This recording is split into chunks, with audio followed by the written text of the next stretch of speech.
Hello, adventurer. It's good to see you. You have made it to the morning grind.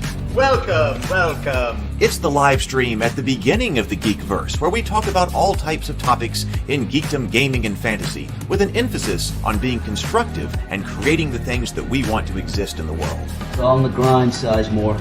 Can't be too fine, can't be too coarse. That's exactly right. There are a lot of adventures to be had today. Dungeons to explore and monsters to slay, and who knows what a random encounter might send our way. That's why we have to prepare, so settle in now for the morning grind with your favorite beverage in hand. Tea? Or maybe something a little stronger. I've got a few bottles of the old Wynyard left. Whatever you want. Pull up a chair. Dude. If you're feeling fancy, how about a cappuccino? Or a frappuccino? Or how about an espresso? Just tea, thank you. Sounds good to me, Gandalf. Whatever you want. I'm just glad you're here. Everyone is welcome. You can just watch if you want. You don't have to worship anything you don't want to worship. Thank you, Mike. But be forewarned. Sometimes we get really strange characters around here. Wait, what's that you say? Why can't you come and be a part of the stream? My wife would disown me. Oh no, I bet she'll be fine with it. Come on in. Am I scared for my safety? No. What are we supposed to do? Everybody do the secret handshake.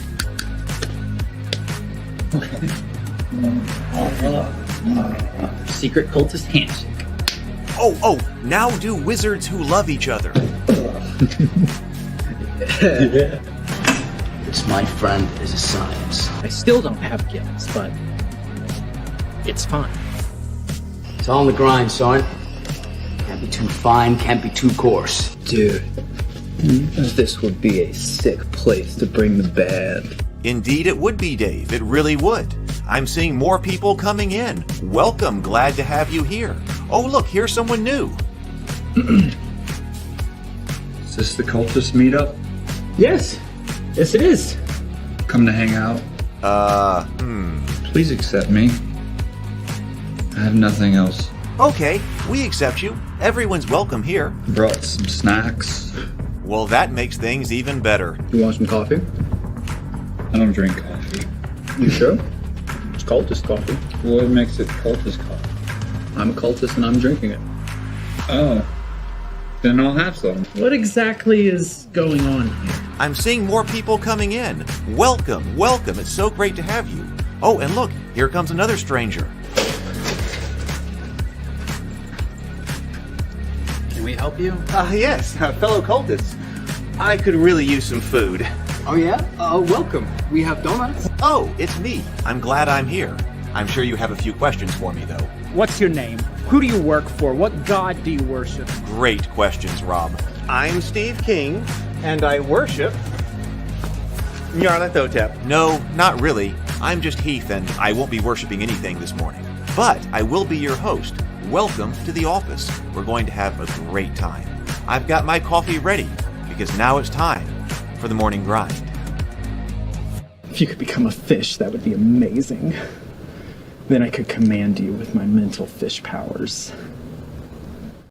Good morning, everyone. Good morning. It is great to see you here on the morning grind. Welcome back to the office. God, I had another slow start to the day, but everything is going well. Still got tons of work I have got to do. In fact, still got to prep for this. Hopefully, the Dinner and a Board Game Hero Quest game later this week. I've got a lot of prep I got to do for it, but hopefully I'm setting aside some time so this afternoon so I can hopefully get that done. I am sorry for not being here yesterday. I'm sorry for being there's absolutely nothing wrong with worshiping Nyarlathotep. Yeah, and I don't have coffee this morning. I've got some Coke Zero this morning. Just pouring that. But sorry I was not here yesterday.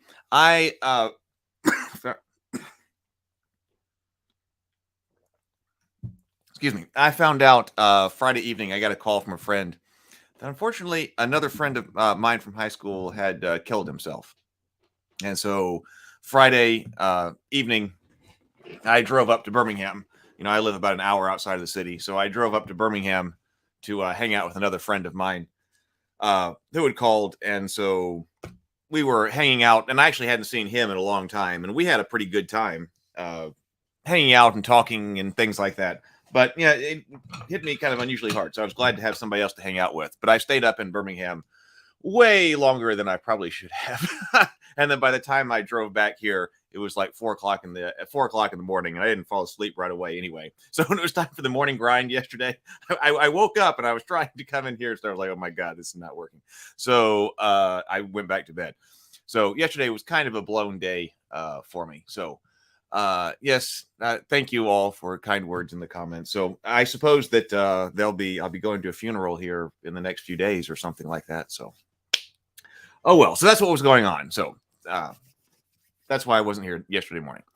Okay, so I've got a couple of things to look at today. First of all, I want to take a look at the Guns and Blazing Quick Start. We didn't get to do that on Friday, and because we were looking at cards, we're taking a look at other cards. And actually, last time we were looking at cards, I almost pulled this off the shelf. It would have been great when somebody mentioned It's Not My Fault, because It's Not My Fault had been like right there for years or whatever. But I've been trying to move some of my stuff around because my game collection I've had to move to an auxiliary shelf. But I do have, since we were talking about card games, I happen to have It's Not My Fault. This is obviously not the original packaging, but the It's Not My Fault card game. And I want to take a look at that for just a moment, since we were talking about cards on Friday. So just to continue this game right here, let me bring up the extra camera.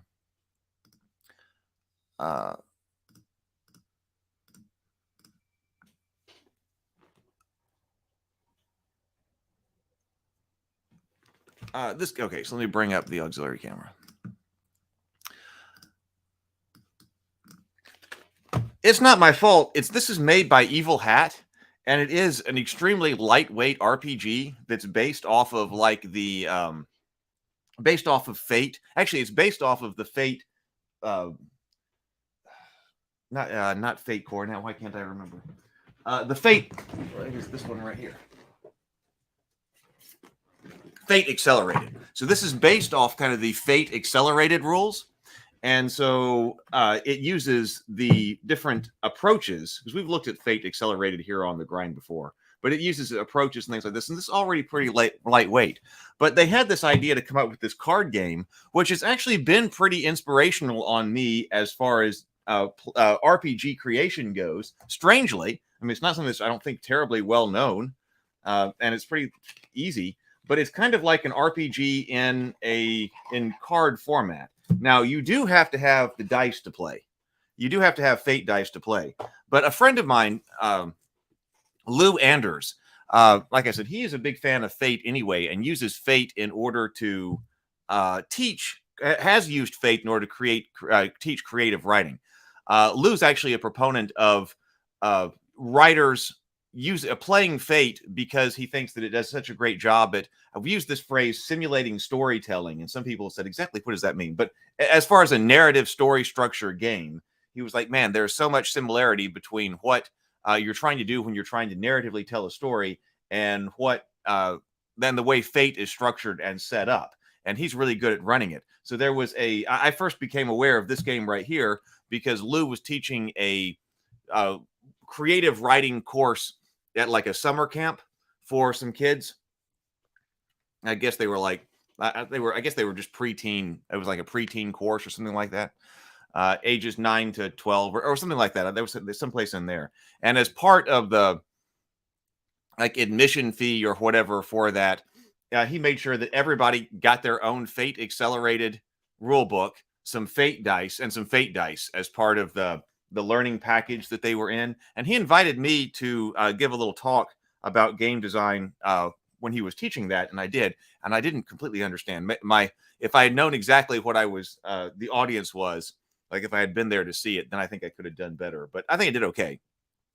But he was using Fate and Fate Accelerated and It's Not My Fault to run games and teach storytelling. Sable Phoenix says, Fate dice trigger my OCD. The blank faces are opposed to each other, but the plus and minus signs are kitty corner. They should all be opposed faces. I have never noticed that. I actually noticed some Fate dice fell on the floor. So yes, we've got Oh, well, now I'll notice that every time that I look at these. So, yes. Okay, so those are next to each other. Yeah, I think I would have also made them so they were opposing. Because, like on a D6, everything adds up to 7. So that way, on this die, everything that's across should have added up to 0. Oh, Ivory Knight says, nice, Infinite Black mat. Yeah, this is the Transcendence of the Traveler Doom mat.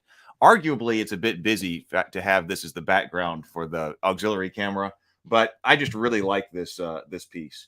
Of course, David and I ran Infinite Black. David still has Infinite Black, but this was the last Kickstarter that I did with Infinite Black, and I'm a big fan of this playmat. Yes. So now we will all notice that. But anyway, so it's not my fault. He was using this, and we have. So the first time I actually played Fate was there at that. Well, whatever you call it, that workshop that Lou was running, and so he would run, let everybody play Fate for like an hour or something like that. At different times during the day when they were teaching things. And he had them compose games by using It's Not My Fault. So this game does have several different types of cards, and I sleeved my cards here because I've used this as well for playing with kids, and I did sleeve them so that if you're like playing and everybody's like eating pizza or something like that, that the cards are sleeved, or you can take them to like the pool or something like that. If you want to have some type of creative RPG game on the fly. So it's got cards. These are the character generation cards right here. We'll take a look at those. And then these cards over here tell you what the situation is to like inspire you to create some type of crazy situation for the characters to be in. Where you are now, what brought you to this, and how it's about to get worse. Yeah, it does. It was a stained glass feel. It does have a stained glass feel, and this is the Doom edition, so it's all red and black. But there is actually the ordinary one too, or the regular version, which is not red and black themed, but is the complete stained glass themed. But so where you are now, what brought you to this, and how it's about to get worse. And then just the little rule card right here. It says, lay out the 20 character card options. Let people pick 2. Then randomly deal a third. The card names and their aspects, and the backsides contain their stats and stunts. The card names are their aspects. So if you play Fate, you're just generating a character with these different aspects.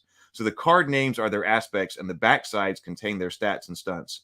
Folks can come up with their own stats. Folks can add up their stats, get 2 or 3 Fate points, and mark down a stress track.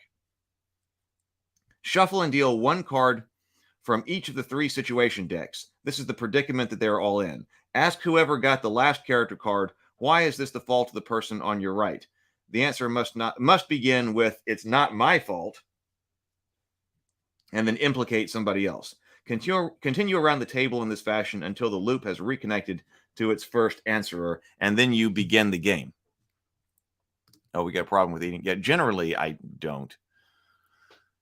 But sometimes with kids, they do. So things like, so here are the cards that generate the characters, like Scholar, and it says careful, clever, and quick. Okay, because when you're talking about Fate Accelerated, you use approaches. Every character, like if you're trying to accomplish something rather than stats and skills, you've got approaches. Everyone is rated in careful, clever, flashy, forceful, quick, or sneaky. And I think that also sounds like it. I mean, it's a fun way also to play with kids because it's like they can always seem to come up with that. Oh, I want to do whatever. Just ask them whatever it is that they want to do. And then now, does that sound like a careful thing to do, a clever thing to do, a flashy thing to do, a forceful, a quick, or a sneaky? And they can always kind of come up with something like that. Oh, that does sound forceful, or that does sound sneaky. When we talked about this game, we said that one sort of error or problem that you could potentially have with this game is that a lot of times you could argue that any type of action might be one or another because they're not incredibly well defined. And of course, players will want to be able to use their highest rated approach as often as possible. And we had that discussion when we went over this rule book specifically and took a look at Fate Accelerated. So that's on the Morning Grind. There's a Morning Grind episode on that. We talked about that. And how if I were playing with adults, I would kind of like to keep that a bit tighter. But if we're playing with kids, making it looser, and then they'll just come up with which approach works, I think also works just fine. Yeah, and this game is all about the having fun here. So that works. So that's why we've got careful, clever, and quick. And twice per session, you may use clever instead of any other approach, thanks to your extensive studies on the topic. So I forget. I thought that this told me something about. Wait, what did I just do? What did I do? Oh, here. What did I do with this? The cards are their aspects, and the backsides contain their stats and stunts. Look, I want to say, I thought I had a little bit more information on that. Because, so the scholar, being a scholar, gets you careful, clever, or gets you information, or gets you bonuses on careful, clever, and quick, but not on flashy, forceful, and sneaky. So you're going to get 3 of these cards. So I think it was that you just, for every one that you've got a +1 in, there might be maybe a little bit more information. But if, if I drew scholar or ranger, then, let me move this up. If I drew scholar or ranger, then I guess I'd be +1 in careful, +1 in clever, +1 in forceful, +2 in quick, because both scholar and ranger is quick, and then a +1 in sneaky. And so if I were also a soldier, I guess I'd be +2 in careful, +2 in forceful. Then I'd be +3 in quick, because I guess I've got all 3 of those in quick. I think that's how it works. So the character generation, even though this is pretty light and fast, this is actually what I was thinking about when I said that David and I had thought about creating a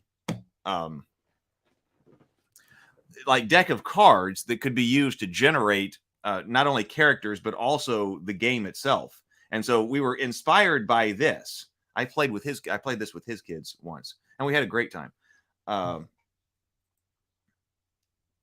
But I think that you could definitely make it, more robust for a more serious fantasy level game. But this still works. This still works perfectly for its purposes. Scholar, ranger, soldier, warrior, wizard. So this game also has you kind of like multi-class too. So the kids, when Lou was teaching, loved being able to come up to pick out, okay, the swashbuckler strategist, or the wizard strategist, or the sorcerer sharpshooter, right? Or the pirate. That's always fun. So you just make up your character based on, they were all getting in line and picking up a card. The pirate performer, or the merchant, illusionist, diplomat, the cut purse, con artist, burglar, alchemist, the alchemist barbarian. You could play the alchemist barbarian or the assassin. So those are all the different cards that it comes with.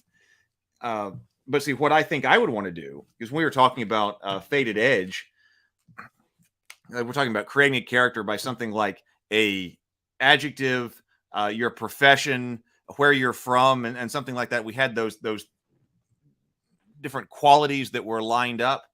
I think there should be cards for each one of those. That way, there should be a deck of adjectives. There should be a deck of professions. There should be a deck of locations that you're from. And then you can either draw that, or I think you could also draft them. If the game master had a deck of different cards, it was you know what, these are the kinds of ones that seem to fit best with what we're about to play. Just pull those out of the deck. And then, if you got 4 players, maybe take 5 or 6 different of each one of the cards. That way everybody gets some kind of choice, and then draft around the table, and that creates your character. Because that's how this works. That creates your character. But then you say, what brought you to this? And again, I think you could do something like this as well, with more prompts, and also, more serious prompts as well. But what brought you? Oh, no, where are you now? So we'll just see. Where are we now? So we're supposed to draw one of these. Where are you now? Oh, prison. We are in prison. What brought you to this? A terrible curse haunts you. and how it's about to get worse. So this is like the situation you've got to handle right now. So, oh, a dead body just twitched.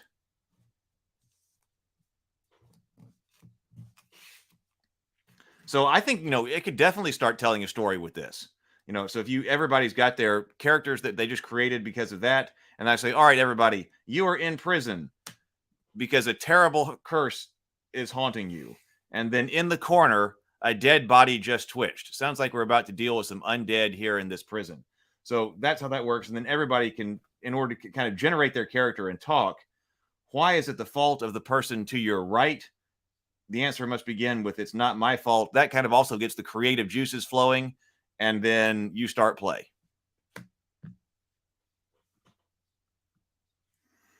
So for another example, where are you now?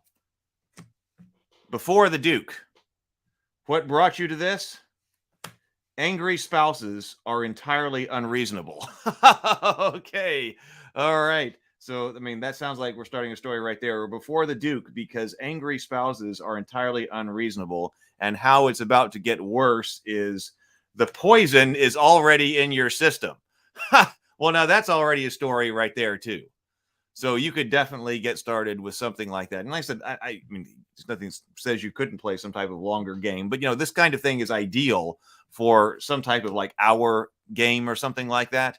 You've got your characters and you've got that situation. Now run with it. So that's It's Not My Fault. It's lightweight. It's fun. I used to keep this deck like around in the car just for that reason, that like, okay, wait a minute. If we need to play some type of game, we want to do some type of RPG and we want to be creative. The It's Not My Fault deck is fun. Like I said, it just comes, this is all that it comes with. But this idea of the card generated characters and then also the card generated scenarios has really stuck with me. And like I said, David and I had thought about that, and we experimented with some ideas about how to do it in a more serious way with like Cthulhu and Journey to the Tree of Sorrows. But that didn't manifest. And actually, one of the reasons it didn't manifest was because we found out that we looked at that Brian, a friend of ours, was also trying to do some type of game or dungeon out of a deck. And that became cartography. And we're like, oh, well, we heard that that Brian's doing something. And we, okay, if he's doing that, maybe there are other projects that we can do, because we don't want to be like copying him or something like that, or be perceived as copying him. But then again, what he did with cartography was very different. We looked at those last time. What he did with cartography was very different from the idea. It was kind of inspired by It's Not My Fault. So probably they can both exist. All right. So that does wrap that up. So I do recommend that for lightweight family games. Yeah, the clear classic Dragon Shields are the best. I agree. So I'm sure this box got used to sheath up some Magic cards, and then I sheathed up those as well. Okay, so let me go over here. Oh, let me pull up Guns Blazing. So this, there we go. I think we should have plenty of time to take a look at this. This is Guns Blazing. Oh, and it's on Kickstarter, so I should go ahead and let's find the Kickstarter link. Guns Blazing Kickstarter.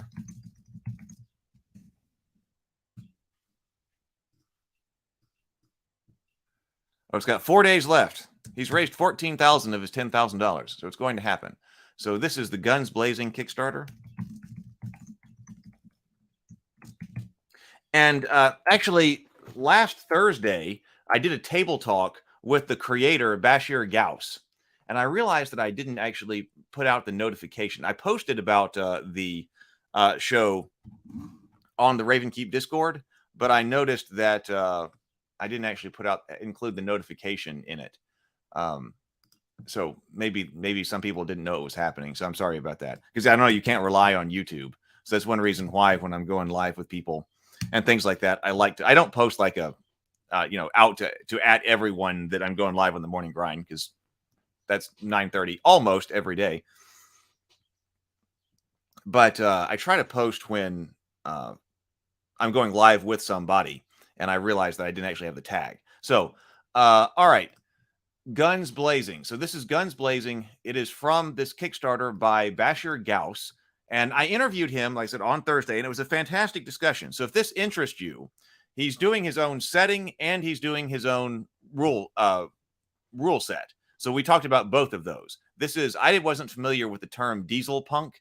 So this is a diesel punk 1920s game that he also created his own rule book for. And this is the quick start guide that's available. And Bashir is also pretty amazing. I talked to him about what kind of career that he's been having only since 2019 in the gaming industry. He has already worked for Critical Role and Paizo and Wizards of the Coast and Kobold Press and an Ennie for his work on one of the books that was, didn't he say it was Radiant Citadel? So Radiant Citadel, was it Radiant Citadel? I can't remember. He might have said that it was Radiant Citadel that was under nomination, a finalist for the Nebula Award from the Science Fiction and Fantasy Society. But he also has won an Ennie for one of the books. I can't remember at the moment. But all right, so he's been doing very well in the gaming space lately. And this is his first major independent project. And he was talking about dealing with a lot of things like reactions, because he was trying to solve a problem that we've also been trying to solve, which was like, how do we keep people from just sitting around the gaming table when it's not their turn, like in combat and stuff like that? And so he was talking about his solution to that, allowing people to always be able to react to the things that other people are doing. And I wanted more information on that. So this is the quick start guide. So I thought that we should look at it. So if this interests you, check out the Kickstarter, but then also check out the very last table talk with Bashir. It was a fantastic conversation. We talked about all kinds of things. So it says the year is 1925 and the world is at a crossroads. Jinn live as citizens in every major citizen of the planet, every major city of the planet.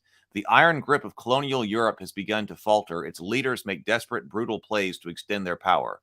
Rising nations, independent movements, and ideologies carve their way into the world stage. And all the while, monsters new and old emerge from the shadows to prey upon the vulnerable. It's in this transition that you arrive, an international volunteer. Who are you? A soldier of fortune, an exile, fighting to belong, an adrenaline junkie looking for adventure, or maybe, just maybe, a genuine hero? So it says, Guns Blazing is a role-playing game about revolutionaries and freedom fighters at the dusk of the colonial age. Players enter the myriad flashpoints of the age, thrown against the machinations of colonial powers and supernatural monsters from without, while navigating the contradictory, seemingly irreconcilable politics of change from within. It is set in a fantastical alternate 1925. Jinn have walked the earth for 2 centuries. Diesel-powered mechs walk alongside trains and beneath early planes, and the grip of colonial power has begun to fray. The history here has diverged from our own. It's still recognizable. Although history here has diverged from our own, it's still recognizable. Colonialism has ravaged the world, the monstrous hegemons of Europe extending their grasp across the globe. However, the specifics of that expansion, its winners and losers, have changed. Guns Blazing runs on an original game engine called Ahadi. Oh, he didn't talk about its name. He said that eventually he was thinking about releasing this separately from the system in a standalone way, like doing SRD with it, but has not yet.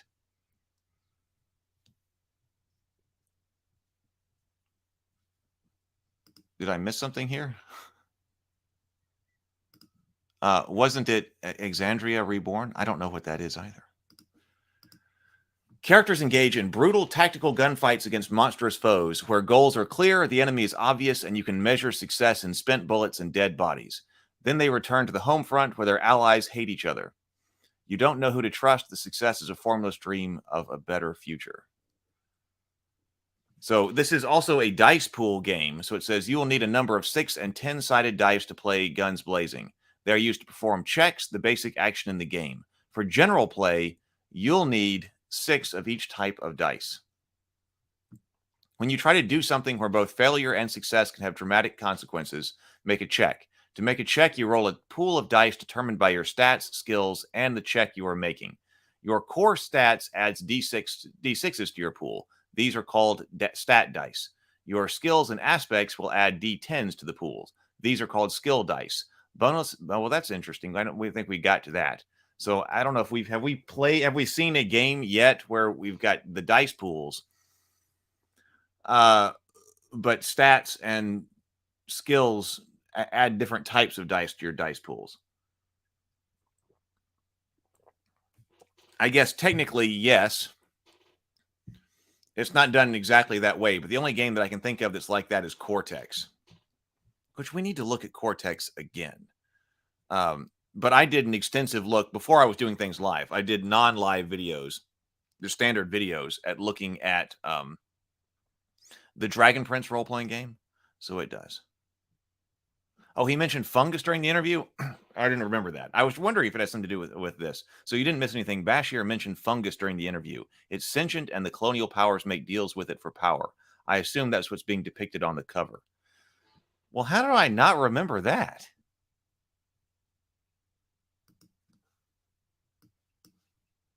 So I guess that is it then. Okay. I don't remember the fungus, so I suppose that is what it is. There's been far worse movements than have happened in the course of our development. Yeah. So this is simpler than that, but yeah, Cortex, you do end up creating dice pools with a large number of different kinds of dice.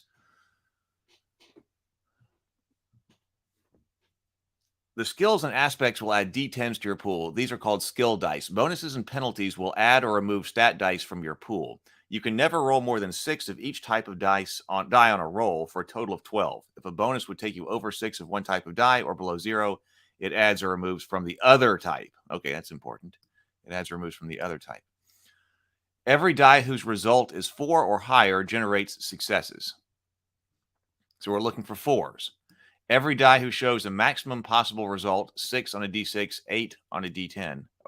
Wait, what? Every die who shows its maximum possible result, 6 on a d6, 8 on a d10. You think that's supposed to be 10? 10 on a d10 is a crit. Crits generate 2 successes.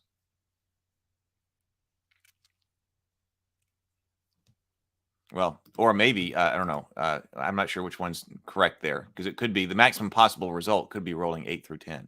I'm not sure. Okay. But it seems like that should be 10. Crits generate 2 successes. Some checks are strained. When a check is strained, only dice with a result of 6 or higher generate successes, but they still crit as normal. Some checks have mastery. When you have mastery on a check, you may choose to re-roll all dice that rolled a 1, or re-roll all d10s that fail to generate successes. You can only re-roll a given dice once per check. Checks will have outcomes, which are split into thresholds, complications, and opportunities. You spend successes to purchase outcomes. The cost of each outcome depends on how difficult it is to accomplish. Generally speaking, 1 is easy, 2 is average, 3 is difficult, and 4 is hard. So checks have outcomes, which are split into thresholds, complications, and opportunities. You spend your successes to purchase the outcomes. Thresholds determine how difficult the succeeding at the check is and degrees of success if relevant. Complications determine how difficult it is to avoid unwanted side effects of the check. Advantages give other beneficial outcomes not related to the success of the check. Players can always suggest additional advantages and complications that were part of the original roll. All right, so we've got 3 different stats here that range from 1 to 5. Authority, initiative, and patience. So that's okay. It's also different. So authority represents your discipline, leadership, and ability to manipulate power dynamics. In combat, it's used to support allies, resist the most status conditions, and maintain discipline under fire. Initiative represents valor, instinct, and the ability to manage fluid, ever-changing situations. In combat, it represents your maneuverability and close quarters combat capability. Attacks at short and medium range use initiative. Patience or long-term planning, situational awareness, and accumulated knowledge. In combat, it represents your observational skills and long-range combat ability. Attacks farther than short range use patience. That's what I think. Okay. So Alexandria Reborn is what he got the Emmy award for, if I recall correctly. Okay, thank you. And that's so it's the Radiant Citadel that's going for the Nebula Award. Zero Theory says, I want to say I may have seen a system with different types of pool dice, but it's definitely not common. Is the fungus an alien, Tomocrat asks, or has it been around in the story? I don't remember details. Some kind of supernatural origin, but I don't remember any details. I don't remember that. Maybe it's in here. Maybe there's some type of story in here as well, and the fungus will come up. So skills are broad categories of practical skills. This looks like it's actually over text. Skills are broad categories of practical skills and approaches to problem solving, something, something, something. There's significant overlap between skills. If an action can reasonably be covered by a skill and it isn't explicitly called out as an exception, allow it. So here are skills: analyze, combat. So the broad is also kind of like fate stuff. Didn't we just say someplace up here? Did I accidentally skip it? What this was inspired by? He did mention that. Okay, so he did say, I called out the name, but it says styled loosely on the style of Genesis and Storyteller. So broad skills, also kind of fate-like. Exert covers non-combat related feats of physical strength. Tinker, understand. Espionage, command, combat. Exert, organize, tinker, understand. Okay, then we also have aspects here. An aspect helps define who your character is and how they interact with the world. Each is a short description of a talent, personality trait, or worldview that affects how a character interacts with the world. They are described in detail in Chapter 5. So if an aspect could apply to a check, you may upgrade one d6 in your pool to a d10 or gain mastery on the roll. You may gain both effects by invoking your aspect. Sounds fate-like. To invoke an aspect suggests a consequence brought about by some aspect of the character's personality, worldview, or skill set. If the GM... We're missing some information here. Players may invoke aspects for other player characters by suggesting a potential consequence if they were invoking it for their own character. Both the recipient player and the GM have to agree to it. The consequence generated by invoking an aspect can't be bought off with successes. It will cause problems even if the character succeeds on the check. Okay, helping, assisting allies, health and injury. Health in Ahadi is measured with injuries. Each character has an injury score, which measures how resilient and lucky they are. When you take an injury, you reduce your injury score. When you take an injury, you've suffered damage that could have killed you or taken you out of a fight. Broken limbs, dismemberment, a bullet to the chest, or life-saving disease are all valid descriptions of an injury. If a character is reduced to 0 injuries, they're incapacitated and are at risk of death. And he talked about how that he wanted this to be brutal because you're dealing with guns, and he wanted this to be fast and potentially brutal. Hello, Heat Shield. Good morning. Good to see you here. And Patrick, good morning. It is good to see you here as well. Good morning. Welcome to the morning grind. So most humans, most humans have one injury. So you only get one thing. We're going to see how you get it. But you only get one injury point. Volunteers have 3 injuries. So volunteers, that's you. So that's the player characters. The volunteers get 3 of these, representing good fortune and training rather than superhuman durability. When a player character hits 0 injury, the player decides if they are incapacitated or dead. Incapacitated characters are unable to fight until they recover their injury first, so they will be out of action for some time. So player decides if you're incapacitated or dead. Maybe you just decide you're tired and either want to stop or decide that you want a new character. Recovering from injuries takes some time. Recovering 1 injury takes 2 days or until the campaign clock, we haven't seen that, campaign clock fills once. Recovering additional injuries takes 5 days or 1 more completion of the campaign clock. Each character has a stamina stat representing their ability to act over a round of combat. It has a maximum equal to 1 plus your remaining injuries. For the quick start, this will always start at 12. So stamina stat has a maximum equal to 1 plus your remaining. It has a maximum equal to 1 plus your remaining injuries. For the quick start, this will always start at 12. Has a maximum of equal to 1 plus your remaining injuries. So I would think that's like 2 for most people, but 4 for our characters.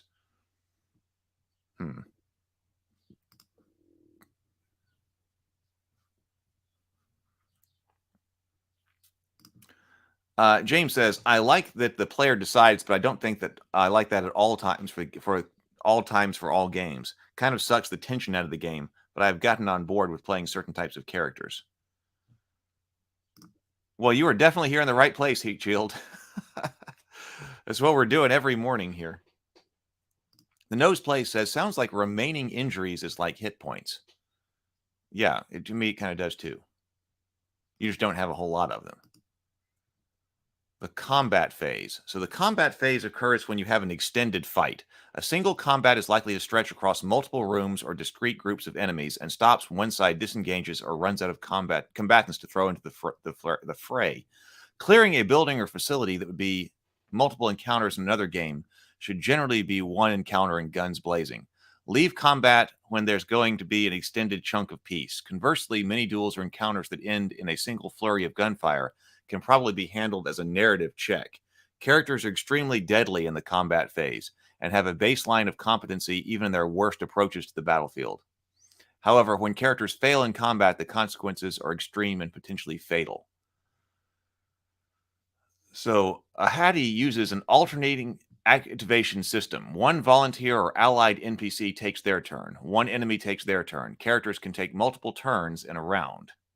Repeat this process until everyone has run out of stamina and activations or declared they don't want to take another turn.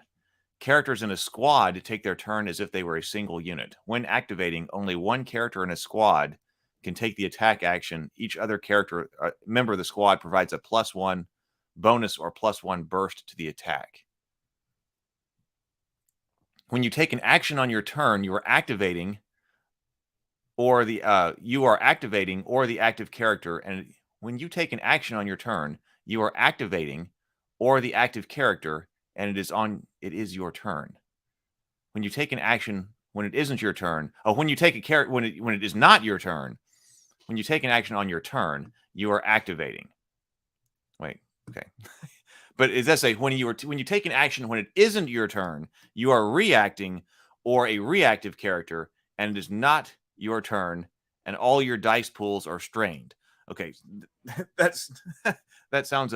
I'm not sure I've got the complete wording there, but I remember that he was talking about that that when somebody does something, the players who can see that can react to it.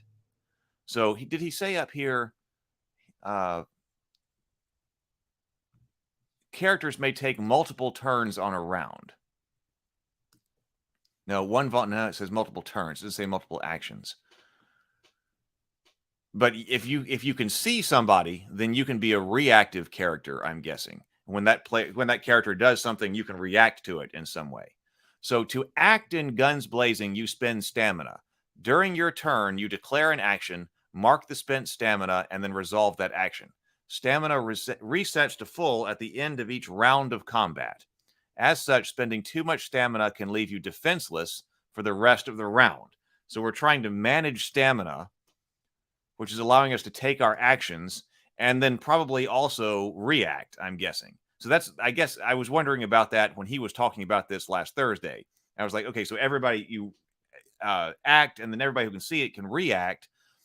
But does that mean that everybody can react all the time? Maybe no, because we have this stamina stat here, which is going to control whether or not you're able to react to something. And perhaps like defending yourself could be a reaction.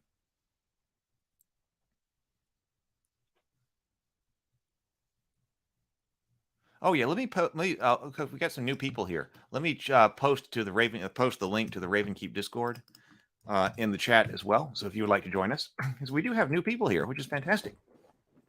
And please do hit the like and subscribe if the algorithm has brought you here or other things have brought you here.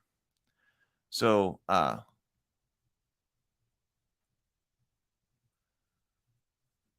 Jason says, sounds like a Western game. It probably could be used for some kind of Western stuff. It's a diesel punk alternate 1925 game. This setting. Now he said that he was going to break out the rule set later, but right now it's being used in diesel punk 1925 alternate world setting.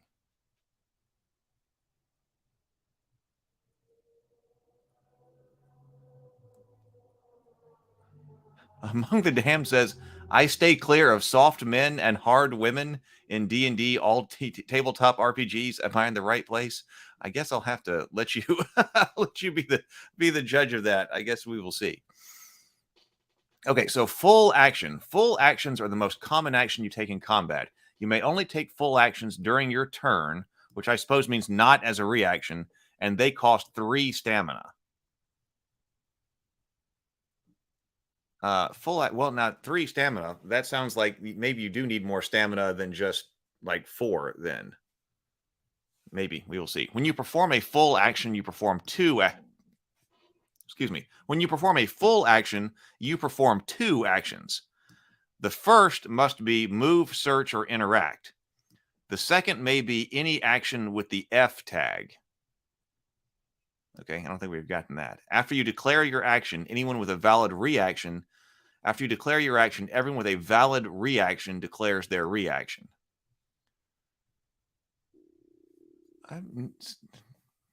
I'm confused about some of the terminology here. Single action. Single actions are less common than twin actions. What is a twin action? We didn't read that. We read full action, which does give us 2 actions, but now we've got this word twin action down here. And are normally used to activate perks or special abilities. You may only take a single action during your turn, and they cost 2 stamina. When you perform a single action, you perform any one action with the S tag. Then everyone with a valid reaction declares their reaction. So here are reactions. When a character takes an action within your line of sight, or within short sight, or within short range of you, you can declare a reaction. Reactions can be any action with the R tag, costs 1 stamina, and are always strained. So that means that you're looking for 6s instead of 4s on your successes. Reactions will contest actions targeting you. So you contest actions targeting you. So that does sound like defense then. Or just resolve if the active character doesn't target you. Reactive attacks can only target the active character. Allies of the active character can always declare their reactions first. The enemies declare their reactions. Some effects in the Hattie inflict conditions. And he and I both talked about liking conditions. You know, I talk about liking conditions. And Bashir did as well. Conditions all have associated effects and may change your behavior, stats, or positions. Conditions remain until they are removed by an effect or combat ends. Conditions include braced, distracted, exposed, hatch. If killed while afflicted with this condition, X sporelings appear on top of the character's corpse. Oh, that's not good. You clear this condition through out-of-combat medical treatment. I guess that has to do with the fungi. Irradiated.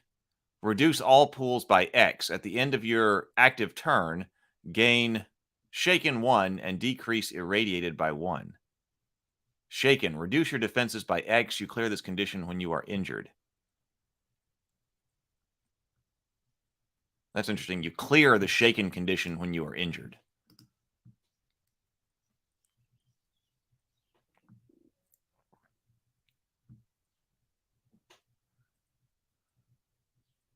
Yeah, I think so. Sounds like mobster game. Yes, Zero Theory, there are vehicles.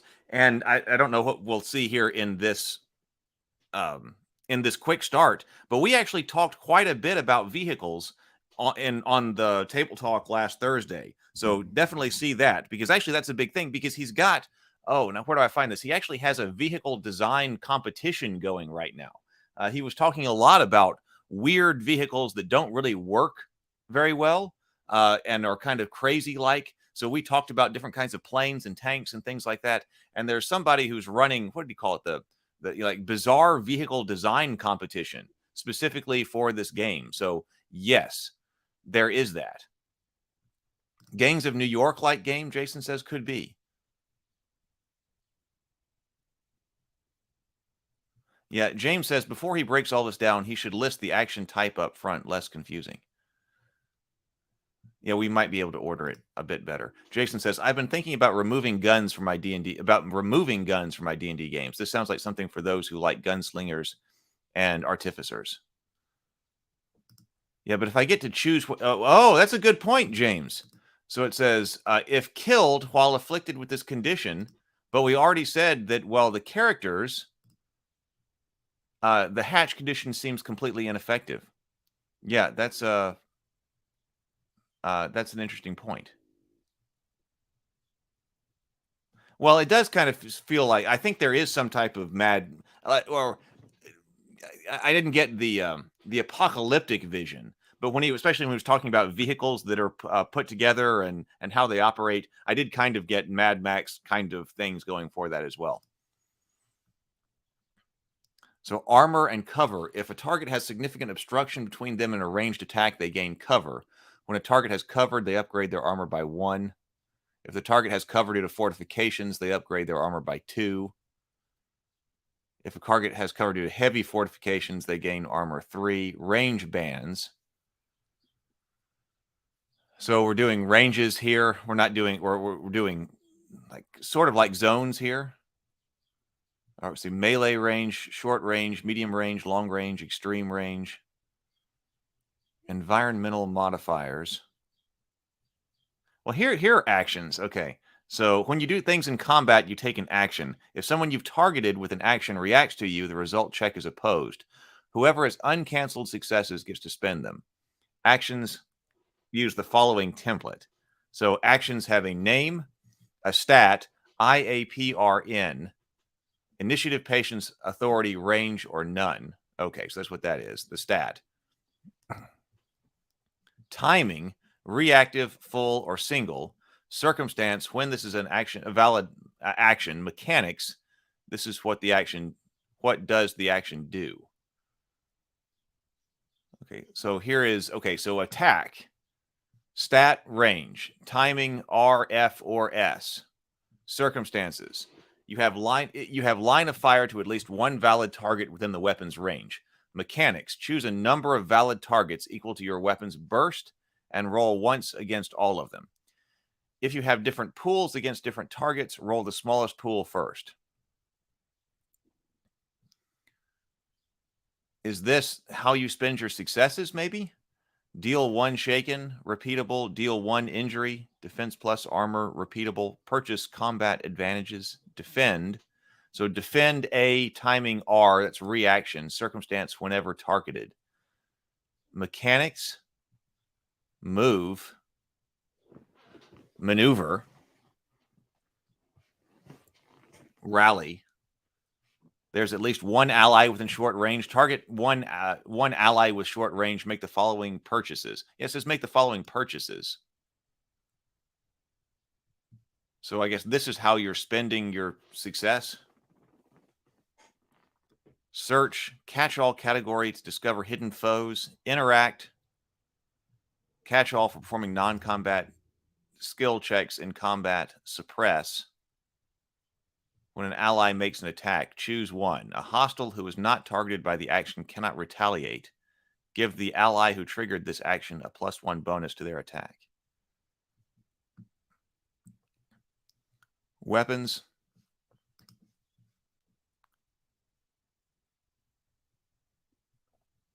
So sometimes I get these pronunciations right. I've been thinking more and more about different pronunciations, especially after we went through Planescape. So many opportunities, like I said, so many opportunities to do it wrong, pronouncing words live on stream that you've never pronounced before. So it's not artificer. Yeah, I think it is pretty common for people to say like artificer or something. Yeah, artificer. Yeah, artificer. is always the way that I've said it. So yes, okay. So we got confirmation. Sable also always keeps us straight on pronunciations. So artificer is the way to go then. So all right, everyone knows that now. It just sounds better to me. So all weapons have damage, range, burst, and properties. So burst was how many foes a weapon can target in a single action. Automatic weaponry will have higher burst. When reacting, your burst is always set to 1. Range and damage. Describes the limit of attacks with this weapon. Armor reduces this limit. If limit would be reduced to 0 and limit 1, and limit is 1 and the target can't take shaken or injured from the attack. If limit would be reduced to 0, the limit is 1 and the target can't take shaken or injury from the attack. Okay, so you can't go to 0. Weapon properties. Weapon properties include armor piercing, ignoring target's armor, ammo. This weapon is unusually ammo hungry. Whenever you fire this weapon, roll d6. If it does not succeed, so I guess by succeed it means 4 or more, the weapon loses 1 ammo. The weapon cannot fire with 0 ammo. Blast, brace, grenadier, grenade, heavy, focus, mastery, melee, modular, or unwieldy. There are some sample advantages and consequences that might be purchased during combat checks and their suggested costs.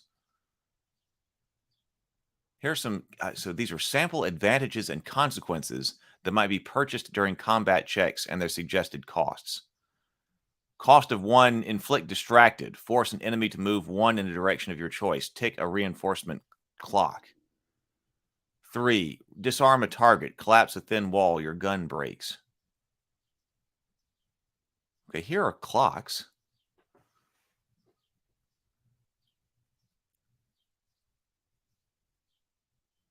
Narrative phase.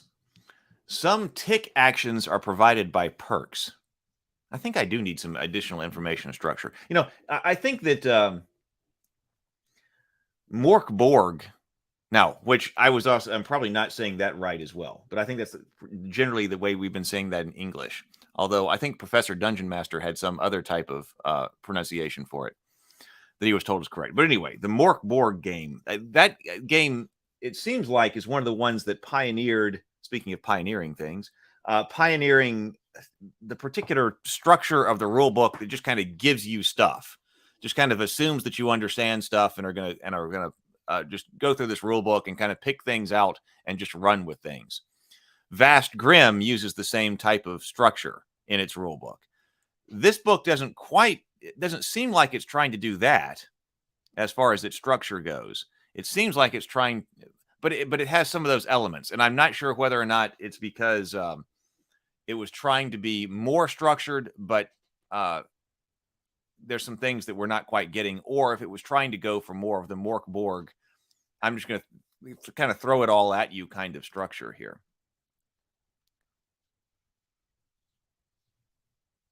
Yes.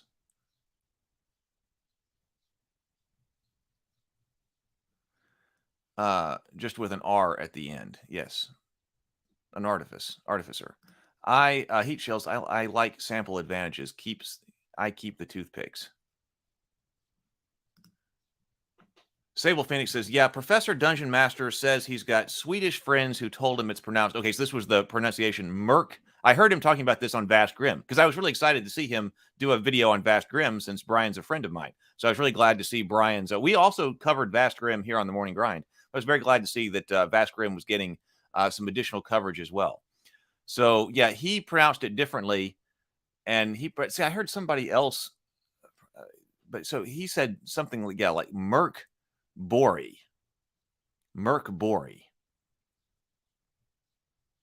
Which is not, somebody else was talking about, well, now I got some information on Swedish, and it was another one of those situations where the umlauts, I suppose that's what they're called in Swedish as well.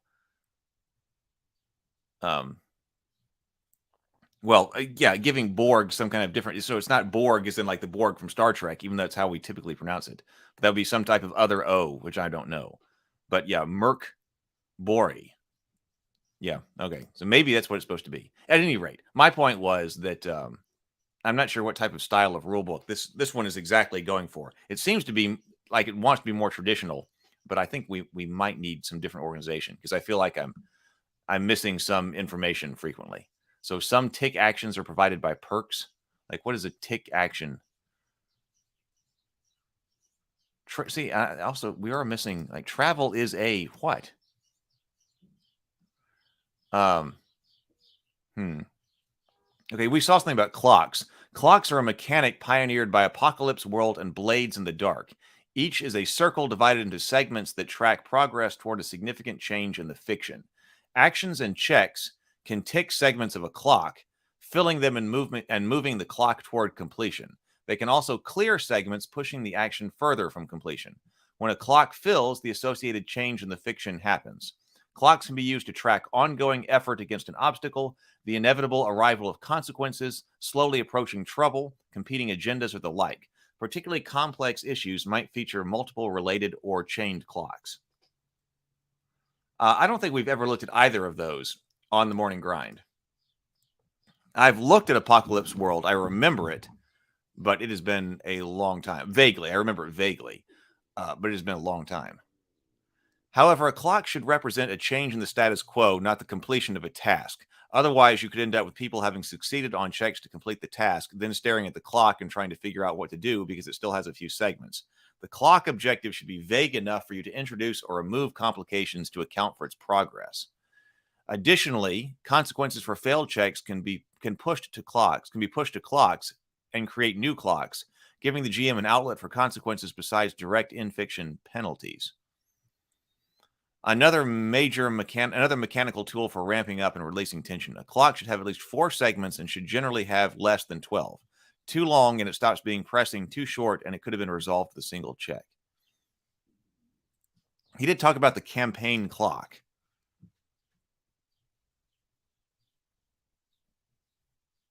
Blades in the Dark is so cool. That should totally be a grind. Oh, okay. I don't have my... Well, no, actually, I think I might. I was trying to come up with rewriting my list of stuff to discuss with. Oh, here it is. Here's my list. So Blades in the Dark. I don't know anything about that one. So I'll put that over here on this list.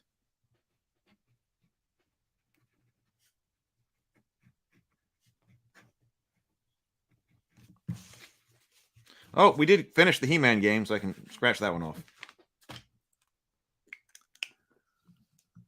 So the campaign clock is an infinite chain of linked clocks that are always in play. Whenever one fills up, another replaces it. The effect of filling a campaign clock can be vague or even completely undefined to the players. It's simply a guillotine hanging over the campaign, ever ticking towards completion and some major changes in the status quo. At least this uses time. So I have talked about many times here on the Morning Grind that I think that time is an underused element of RPGs. So I guess Apocalypse World then, by pioneering this game clock system, is trying to make time much more significant. So I'm for that. I'm for that. Unlike other clocks, the campaign clock never clears segments and normally ticks as a cost to action, not as a consequence of it. The campaign clock is tracking linear time on some level, and so ticking it represents the passage of time in fiction, providing a constant ticking clock the players are always racing against. But so when you're filling up, you must have some kind of major consequence for the campaign. But it says whenever one fills up, another replaces it. But the effect can be vague or even completely undefined to the players. Okay. But it sounds like that should be significant. So a tick action. So here's what a tick action is. Tick actions are actions taken that only resolve once the campaign clock ticks. If everyone in the group has taken a tick action, it should immediately tick the campaign clock. It should tick the campaign clock immediately. Some tick actions are provided by perks. Others simply represent a large amount of time passing. Travel is a common tick action. How much a tick action can accomplish changes based on the campaign clock. If you're working within a few hours, driving cross-city may be a tick action. If you're working within months, you could travel between countries. When in doubt, ask the table if an action seems narratively reasonable on the time scale discussed.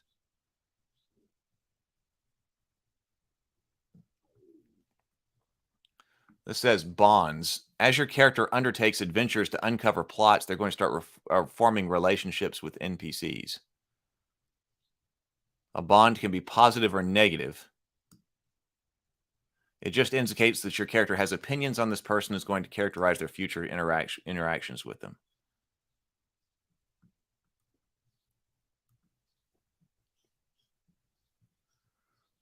The Kill House. Okay, so actually we're going to get here. So this is the Kill House is a short scenario developed to introduce the game master and players to the rules of guns blazing. It has a touch of revolutionary bickering, an iota of character hooks, and a brutal room-clearing brawl. Don't worry too much about role-playing here. Each player should read the background, pick a sample character, and you should be ready to play. Focus on learning the rules, rolling the dice, and getting a feel for guns blazing. The enemies here are low-grade soldiers and monsters. An active threat, but nothing a new group of volunteers can't handle. Okay, well, we won't look at the scenario, but I do want to, so let's say there are characters in here. Let's see. Artillery? I guess is this the character? I guess it is. What is this?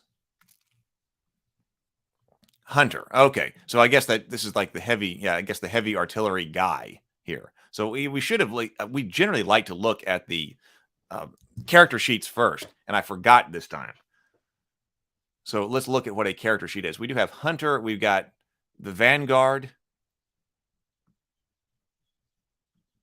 We've got the Butcher. We've got several of these. Oh, there's that fungus again. I guess these are different kinds of things to fight. Okay, so let's take a look at let's look at the Vanguard. Okay, the Vanguard is mobility. Infinitely adaptable, winding through any barrier and adapting to any obstacle. In combat, you're a mobile skirmisher. You want to find a vulnerable angle, unleash hell, and then escape to safety. You're fast and flexible, and your perks exist to help you leverage your speed as much as possible. Narratively, you excel in a crisis. That means you don't want to stick around for protracted problems, and your perks exist to help you solve issues quickly and find new ones to get the adrenaline flowing. So in this example, character, okay, we've got authority, initiative, and patience. Those were our three main stats. So we've got 1d6 in authority, 3d6 in initiative, and 3d6 in patience. Stamina is 12. Okay, so that's governing how many actions you can take in a round. Injury 3. It said that in the quick start, everything was going to be 12 stamina. Injury is 3. I remember that. Okay, I don't remember declaring a move. We got move 4 here. So combat pool, initiative, patience, and authority. Let's see, what are we doing here? If we're fighting at specific ranges, combat pool for initiative, patience, and authority. So our total over here, initiative 3d6 makes sense, patience 3d6 makes sense, plus 2d10. So that's coming from someplace. Weapon, shotgun, and blade, flexible armor, defense 3, armor 1. Shotgun gives damage right here, range, ammo, and burst. Ammo, I think that meant that ammo was only something that was there if it were particularly ammo hungry, it said. So aspects include unnervingly quiet, presumptive helper, free runner, and I know your secrets. Oh, so here are combat, I guess, skills. I guess these actually go together. Combat, exert, and understand. So combat is 2d10. So that's why over here, I guess we're adding 2d10 to our combat pool. Exert is 1d10 and understand 1d10. Narrative perks. So whenever a clock starts or fills, gain 2 improvised tokens. You may spend an improvised token when making a check to gain a temporary aspect applicable to the check that disappears once the check resolves. When making a check to gain a temporary aspect. So fate-like to the check that disappears once the check resolves. Once the campaign clock ticks, lose 1 whenever the campaign clock ticks, lose 1 improvise. Vice Regent's Proclamation. You embody the authority given to mortals over death. All animals, machines, and plants understand your speech and your intentions when you speak to them. You do not necessarily understand them, and they are not compelled to listen to you.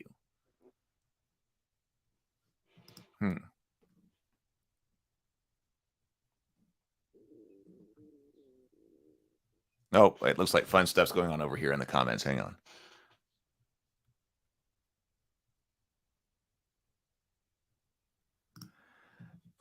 Really? Which is ironic, since the original version of D&D has an all caps line from Gygax: "You cannot have a meaningful campaign if accurate time records are not kept." Oh, I forgot to come back. I guess I forgot to come back to the comments after the clock stuff. So yeah, lots of info on this. Yeah, after you use clock. Yeah, also you can use clocks not just for time. It could be for performing risky actions. Move the clock forward of guards showing up and things like that.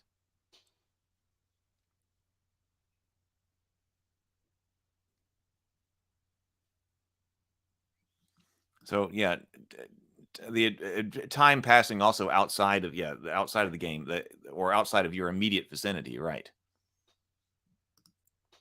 Sable Phoenix says actually he ran his campaign West March style. It was in real time. 1 day in real time was 1 day in his campaign world.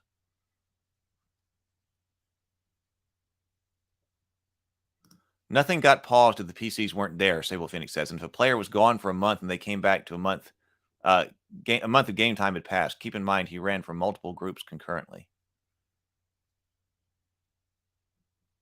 And also, each player had a stable character. So if one got hurt or killed, a player showed up on a day with a different group, they could still play.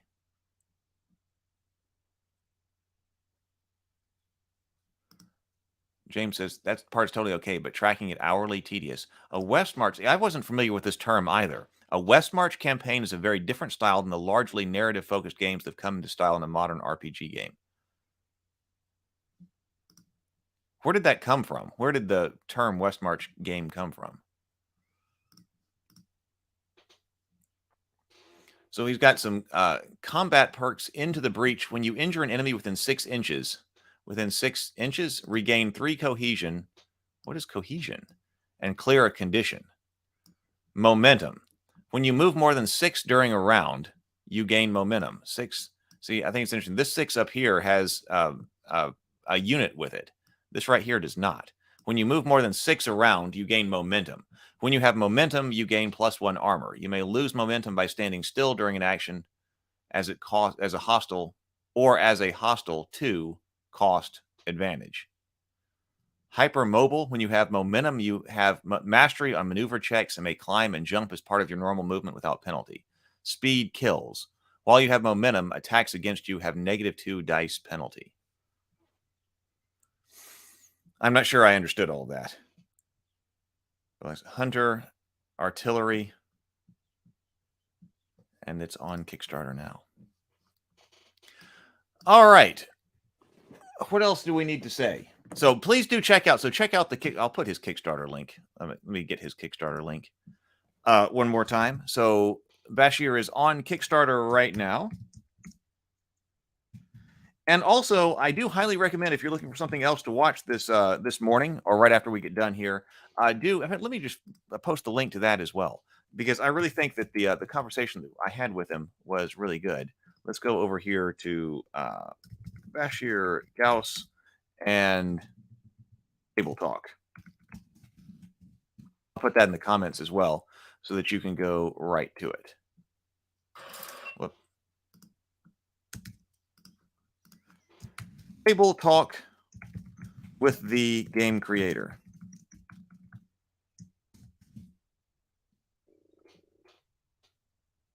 So West Marches was a game I ran for a little over 2 years. It was designed to be pretty much the diametric opposite of the normal weekly game.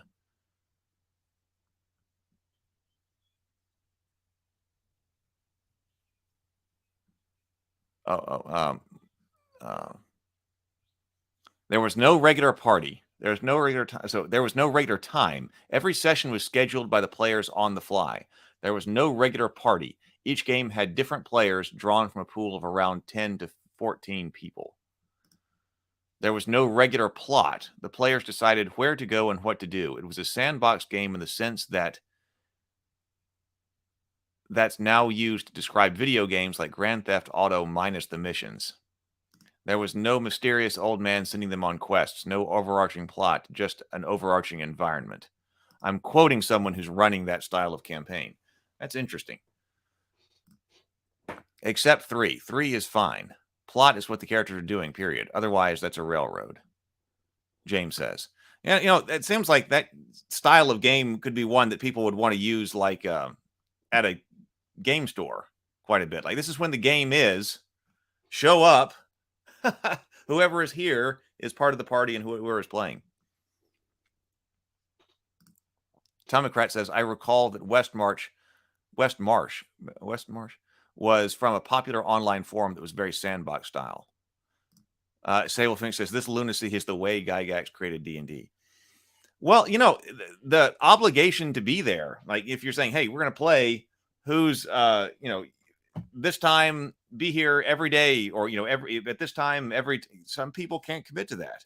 So, but if you have a large group of players who rotate in and out, I mean, then you've got your party is right there, and that's who's playing and who's doing something. So that's interesting. That's interesting.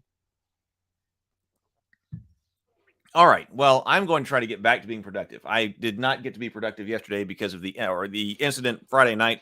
I was pretty productive Friday, but then the incident Friday night, and then basically I lost chunk of time yesterday. So I'm going to try to do some cleaning, get ready for dinner and a board game, try to pull material together for that. And man, I still have a bunch of other writing and stuff to do. So, all right, everybody, please, thank you. Well, first of all, thank you so much for being here. And thank you all to everybody who was joining us live for the first time. It was absolutely great to have you. I hope that you are creative today. I hope that you are productive. And until I see you tomorrow, grind on. Later, everybody.